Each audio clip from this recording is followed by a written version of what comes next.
নমস্কার বন্ধুরা, আমরা আগের ভিডিওতে এই অন্নপূর্ণা যোজনা ভাণ্ডার কিংবা অন্নপূর্ণা ভাণ্ডারের ফর্ম ফিল আপ নিয়ে কিছুটা বলতে পারেন দেখেছিলাম, অর্থাৎ ফর্ম ফিল আপটা কেমনভাবে করতে হবে। তো সেই ভিডিওতে আমরা প্রথম দুটো পেজ আমরা খুবই বলতে পারেন ডেসক্রিপটিভলি ব্যাপারটাকে বোঝানোর চেষ্টা করেছিলাম যাতে ফর্ম ফিল আপে ভুল না হয়। তাই আপনারা যদি সেই ভিডিওটি না দেখে থাকেন তাহলে আপনার চ্যানেলে গিয়ে ঠিক এর আগের ভিডিওটাই যেটা ছাড়া ছিল আপনারা তা দেখে নিতে পারেন।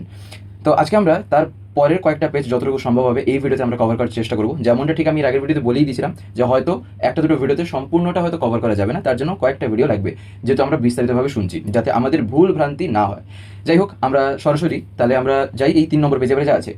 এখানে যে পয়েন্টটা বলা হচ্ছে তা হচ্ছিল এপিক নাম্বার। এখানে আমাদের জিজ্ঞাসা করা হয়েছে এই এপিক নাম্বার কি না ভোটার তালিকার এই যে অংশ নম্বর সহ এই কথাটা। এখানে যে জিনিসটা আমাদের জানতে চাওয়া হচ্ছে, সহজ কথা বলতে গেলে এখানে আমাদের ভোটার কার্ড যেটা আছে সেই ভোটার কার্ডে দেখবেন এপিক নাম্বার বলে একটা জিনিস হয় আপনাদের লেখা থাকবে, যেটা একটা ইউনিক আইডির মতন আপনার ভোটারে শো করছে। ঠিক যেমন আধার কার্ডে একটা 12 ডিজিটের নাম্বার হয়, ঠিক ওই রকম একটা ইউনিক কিছু লেখা থাকবে দেখবেন, যেটা আলফা নিউমেরিক এরকম কিছু কম্বিনেশনে হয়। তো আপনারা সেই এখানে এপিক নাম্বারটা এখানে দিয়ে দেবেন। তারপরে সেটা দেওয়ার পরে আপনারা দেবেন হচ্ছিল বিধানসভা ক্ষেত্র এবং অংশ নাম্বার। কথাটা ছিল এটা পাবেন কোথায়। তাই এই 11 নম্বর এটা ফিল আপের জন্য আপনাদের দুটো জিনিস হয়তো লাগতে পারে। এক, তা হচ্ছে হলো এই ভোটার কার্ড। দ্বিতীয়ত হচ্ছে হলো হয়তো এইবারে আপনাদের এটা সুবিধা হতে পারে, যা কিনা যেহেতু কিছুদিন আগে ভোট গেছে তাই আপনারা দেখবেন অনেকে একটা কাগজ পেয়ে থাকবেন ভোট দেওয়ার আগে, যে কাগজটা নিয়ে অনেক ক্ষেত্রে আমাদের যেতে হয়েছিল ফিল্ডে ভোট দেওয়ার জন্য। তো সেই কাগজও আপনারা কিন্তু বিধানসভার ক্ষেত্র আর অংশ নাম্বার সেখানেও পেয়ে যেতে পারেন। তো এইটা গেল এই 11 নম্বর। তাই আপনারা যদি সেখানে দেখে থাকেন তাহলে তো খুব ভালো কথা, আর যদি ছবি তোলা থাকে তাহলে তো লিখে নিতে পারবেন দেখেই। আর যদি না থাকে তাহলে একটু কাউকে জিজ্ঞাসা করে কিংবা যেখান থেকে হোক আপনারা এটা সংগ্রহ করে কিন্তু সঠিকটাই কিন্তু আপনারা দেবেন।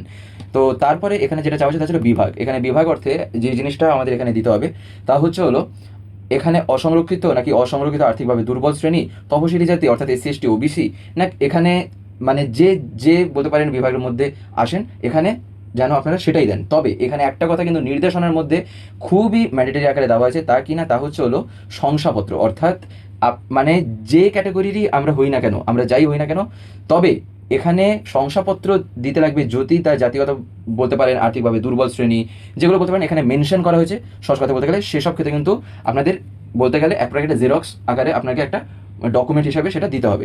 তো তারপরে আছে রেশন কার্ড নিয়ে। রেশন কার্ড হচ্ছে হলো কি না, যেখানে আপনাদের হয়তো যারা ডিজিটাল করে নিয়ে থাকবেন তাদের ক্ষেত্রে এটা হ্যাঁ হবে, আর যদি হ্যাঁ হয় তাহলেই পরবর্তীটা আপনারা ফিল আপ করবেন, আর যদি না হয় তাহলে সেক্ষেত্রে পরবর্তীটা কিন্তু আপনাদের ফিল আপ করতে হবে না, অর্থাৎ এই 2 নম্বরটা ফিল আপ করার কোনো প্রয়োজন নেই।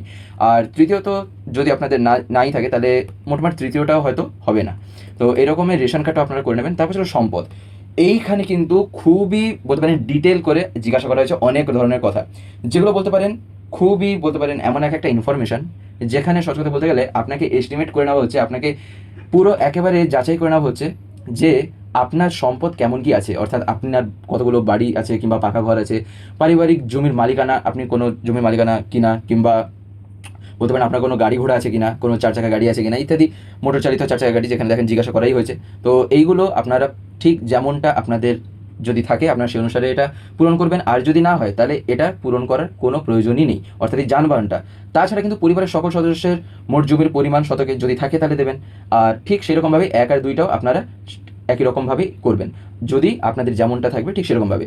তারপরে পরিবার ভিত্তিক সদস্যদের স্বাস্থ্য বিমা। সহজ কথায় বলতে গেলে এখানে যদি আপনাদের স্বাস্থ্য বিমা থাকে তাহলে হ্যাঁ দেবেন, আর যদি না থাকে তাহলে আপনারা দেবেন না। দেখবেন অনেকেই আমরা সরকারিভাবে বেসরকারিভাবে হোক আমরা কিন্তু করে থাকি, তাই বেসরকারিভাবে হলে যে আমরা তা দেবো না এমনটা কিন্তু না। এখানে যেটা বলা হয়েছে যে হ্যাঁ যদি হ্যাঁ হয় তবে সরকারি বা বেসরকারি বিমার অঙ্ক এবং প্রিমিয়ামের বিবরণ সহ উল্লেখ করুন। তার মানে এখানে কিন্তু যারা প্রাইভেট থেকেও বলতে পারেন স্বাস্থ্য বিমা, সহজ কথা বলতে গেলে হেলথের জন্য যেগুলো আমরা করে থাকি সেগুলো যদি করে থাকেন ইনফরমেশন কিন্তু আপনাকে দিতে হবে, আপনি কিন্তু এটা স্কিপ করতে পারবেন না। তাই যদি থাকে তাহলে অবশ্যই দেবেন। তারপর হচ্ছিল আয় আর পেশা। আয় আর পেশায় এখানে দিতে হবে যেটা তা হচ্ছিল প্রথমে যদি আপনাদের প্যান কার্ড থাকে তাহলে প্যান কার্ড তো আপনারা অবশ্যই দেবেন, অর্থাৎ যদি আপনারা ট্যাক্স কিংবা আয়কর বা পেশাগত কর প্রদান করেন তাহলে সেক্ষেত্রে এখানে আপনারা দিতে হবে আপনাদের হ্যাঁ। আর হ্যাঁ দেওয়ার পরে তারপরে অনেক ক্ষেত্রে হয়তো নাও হতে পারে, আর যদি বলতে পারেন হ্যাঁ হয় তাহলে সেক্ষেত্রে তাদের নাম আর প্যান নাম্বার কিন্তু দিতে হবে। অর্থাৎ যেমন এবারে তিনি HOF হতে পারেন, সদস্য 1, সদস্য 2 অনেকেই হতে পারেন। বারবার একটা কথা কিন্তু আগের ভিডিওতে বলেছিলাম, এই ভিডিওতেও বলছি, HOF কিন্তু খুবই এখানে ম্যান্ডেটরি, অর্থাৎ হেড অফ দ্য ফ্যামিলি, পরিবারের প্রধান। তাকে নিয়ে কিন্তু বলতে পারেন প্রায় প্রত্যেকটা পেজেই কিছু না কিছু কিন্তু জিজ্ঞাসা আছেই আছে। তার কারণ তাকেই রিলেট করে কিন্তু অনেক কিছু জিজ্ঞাসা করা হয়েছে। তাই সেটা আপনারা খুবই বলতে পারেন বিচক্ষণতার সহিত সেই ফর্মগুলো সেই জায়গায় আপনারা ফিল আপগুলো করবেন।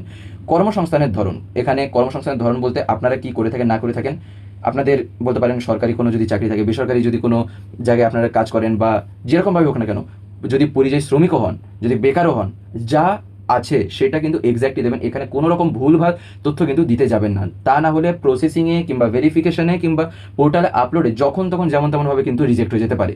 তাই এটা কিন্তু খুবই মাথায় রেখে এসব জিনিস দেওয়া দরকার। তার কারণ এখানে একটা জিনিস যদি আপনারা এমন কিছু ইনফরমেশান দেন যেটা বলতে পারেন রিলেটেবল নয়, কিংবা যেটা ধরা গেল যে এটা ম্যাচ হচ্ছে না, তাহলে কিন্তু রিজেক্ট হতে বেশি দেরি আর থাকবে না সেই ফর্মটা। এই কারণে এগুলো কিন্তু খুবই বিচক্ষণতার সহিত, খুবই সাবধানতা বজায় রেখে এগুলো আপনারা করবেন। তো মোটামুটিভাবে আজকে আমরা ঠিক বলতে পারেন এই 3-4টে পেজ মতন দেখলাম। তো আমরা পরবর্তী ভিডিওতে ঠিক এর পরে বলতে পারেন আর যতটুকু বাকি আছে, আর হয়তো 1-2 ভিডিও লাগতে পারে, তো আমরা আর 1-2 ভিডিওতে পুরো ফর্মটাকে এরকম কভার করে নেব।